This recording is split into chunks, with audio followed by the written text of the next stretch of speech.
Hey guys, this is me Hassan and welcome to my channel Hassan Academy. So today we are going to discuss a very small topic and same time it is very important also. Okay, so whoever is interested, it is all about regarding alpha, beta and gamma particle. So this from here every year or minimum one question coming, or it is a very basic concept. Even question not coming in your exam, then also I believe you should know about alpha particle and all this thing. Okay, so let's start, and I will speak both Hindi and English language so that most of the people can understand easily. So first of all, this is all about discussion or comparison among alpha, beta and gamma particle. I do believe that even you don't know much deep about them, much details about them, then also you can find out the correct answer in exam, because you should know only few calculation or only few details about them. The thing is, first of all, I am written here about their speed, so you should know about their speed. It's not like that you should know the exact value कि किसका कितना speed है, ये detail जानना नहीं चाहिए, but comparison में आपको पता होना चाहिए कि गामा पार्टिकल जो होता है वो सबसे ज्यादा स्पीड में ट्रेवल करता है, उसके बाद होता है बीटा पार्टिकल, और उसके बाद सबसे कम स्पीड में जो जाता है वो होता है आपका alpha particle.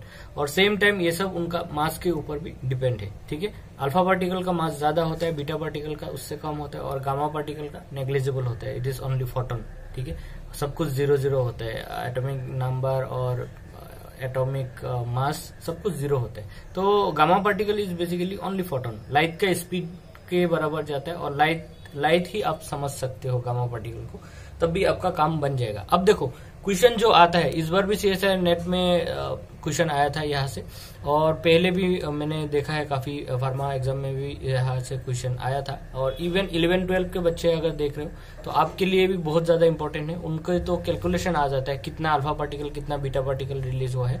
I think even pharma exams या फिर दूसरा लोगों को भी यहाँ से क्वेश्चन आता है.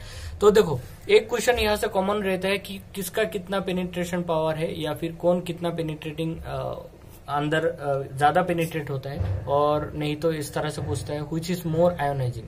तो ये कॉन्सेप्ट आप स्पीड से रिलेट करो. ठीक है, गामा पार्टिकल का स्पीड सबसे ज्यादा है, that means something coming very fast, so there is a very more possibility than that can penetrate more. ठीक है, जो भी चीज ज्यादा स्पीड से आ रहा है वो ज्यादा अंदर तक जाएगा, ऐसा कॉन्सेप्ट आप रख सकते हो. और ये काफी हद तक इस यहाँ अल्फा बीटा पार्टिकल में ये काम कर जाता है. तो देखो सबसे ज्यादा स्पीड किसका बोला था मैं, गामा का, उसके बाद बीटा, और उसके सबसे कम है अल्फा का. अल्फा का मास ज्यादा होता है तो कहीं ना कहीं स्पीड कम हो जाता है.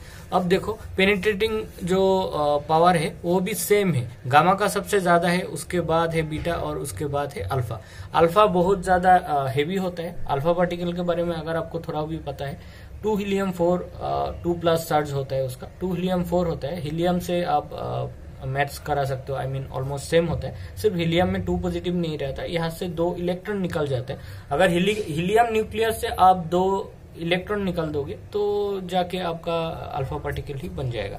तो ये थोड़ा हेवी होता है, मास थोड़ा ज्यादा होता है, तो मास ज्यादा होने के कारण ये पेनिट्रेशन ज्यादा अंदर तक नहीं जा सकता. ठीक है, और उसके बाद देखो नेक्स्ट जो चीज यहाँ से पूछा जाता है, that is ionizing power. Ionizing power किसका कितना होता है.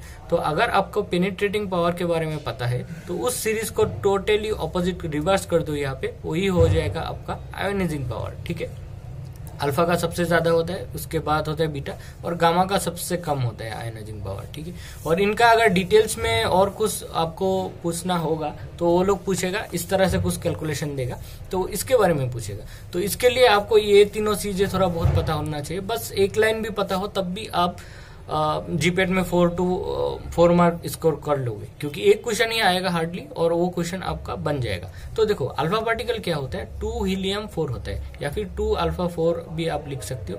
बट जब ये 2 अल्फा 4 आप लिखते हो, कोई प्रोटॉन नंबर 2 और टोटल मास नंबर 4 आ जाता है, तो आप उसको हीलियम से मैच करा सकते हो कि हीलियम का भी सेम ही मुद्दा है, 2 हीलियम 4 होता है.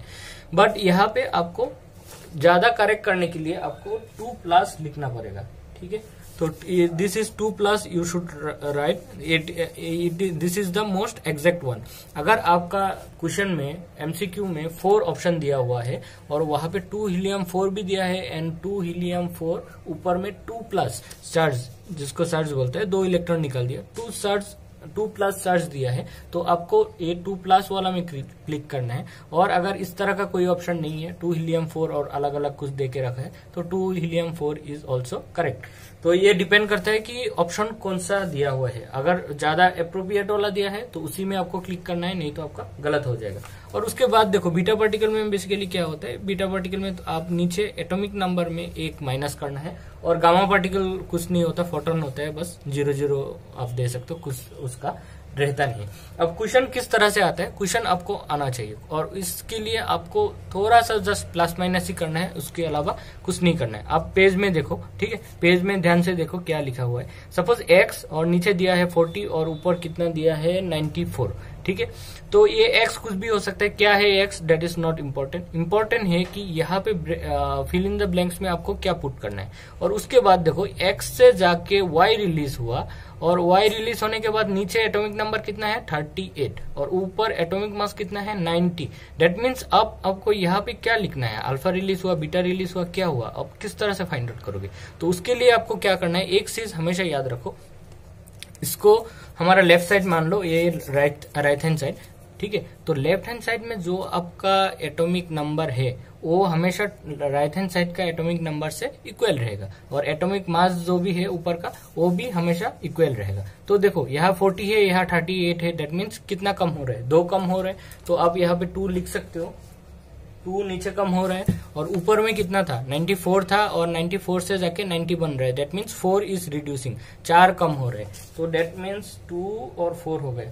और इस तरह का पार्टिकल को हम लोग क्या बोलते हैं, जिसका एटॉमिक नंबर 2 होता है, एटॉमिक मास 4 होते हैं, डेट इज अल्फा पार्टिकल। तो ये हो गया हमारा अल्फा पार्टिकल।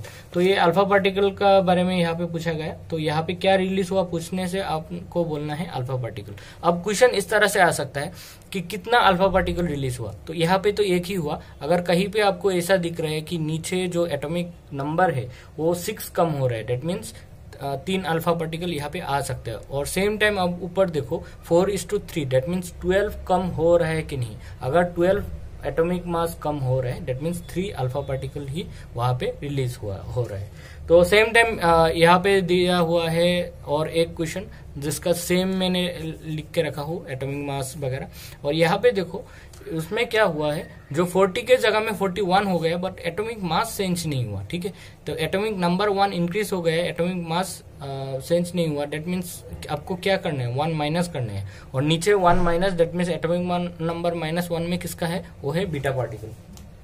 तो -1 बीटा 0, तो ये आपका हो गया बीटा पार्टिकल, ठीक है।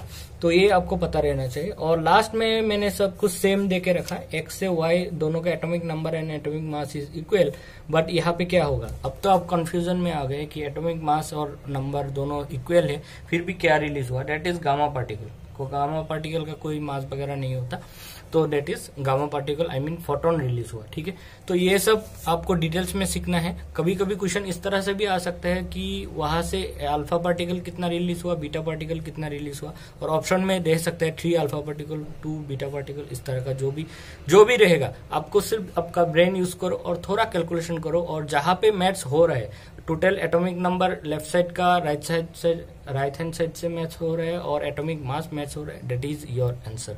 तो ये काफी कॉन्सेप्चुअल चीजें है, बहुत ज्यादा इजी चीज है, फिर भी काफी लोग यहाँ से इस बार CSIR नेट में क्वेश्चन पूछ दिया है, जो कि बहुत इजी क्वेश्चन था। और कोई भी एग्जाम में पूछ सकता है, चाहे आप BSc का हो, B.Pharm का हो, कहीं से भी हो। तो इस तरह का क्वेश्चन आपको मिस नहीं करना है। और इस तरह का मिस कॉन्सेप्ट में आपको नहीं रहना है कि पहले x था, सपोज कुछ भी x था, x से जाके y बन गया है, y क्या बना है क्या नहीं। एक्चुअली x से y इस तरह से कुछ नहीं बनता है। आप इमेजिन करो एक न्यूक्लियस होता है, उस न्यूक्लियस से 1-2 अल्फा पार्टिकल रिलीज हो गया, ठीक है, दिस इज 1 न्यूक्लियस। तो न्यूक्लियस जो पहले था वहां से एक अल्फा पार्टिकल या फिर जो भी रिलीज हो गया, रिलीज होने की वजह से वो न्यूक्लियस जाके अब कुछ थोड़ा अलग चेंज हो गया, न्यूक्लियस से कुछ दूसरा कन्वर्ट नहीं हुआ, सिर्फ थोड़ा चेंज हो गया, आई मीन मास थोड़ा कम हो गया, तो उसको हम लोग y के फॉर्म में लिख रहा हो। और काफी लोग इस सब से कंफ्यूज होता है कि ये कौन सा एलिमेंट होगा या फिर क्या है, डिनोट क्या करे। कुछ भी इंपॉर्टेंट नहीं है ये सब, जस्ट आपको कंफ्यूज करने के लिए कुछ भी दे सकते हैं, लेट पीवी वगैरह कुछ भी लिखता है। सिर्फ आपको कैलकुलेशन करना है and correct answer find out करना है। Good luck for everyone. एक क्वेश्चन मिनिमम यहाँ से हर बार आता है, तो एक क्वेश्चन आपको मिल जाएगा अगर आपने ध्यान से वीडियो देखा हो। Thank you for watching this video and keep sharing. Subscribe कर लो चैनल को, तो इस तरह का वीडियो और मिलते रहेगा। Thank you.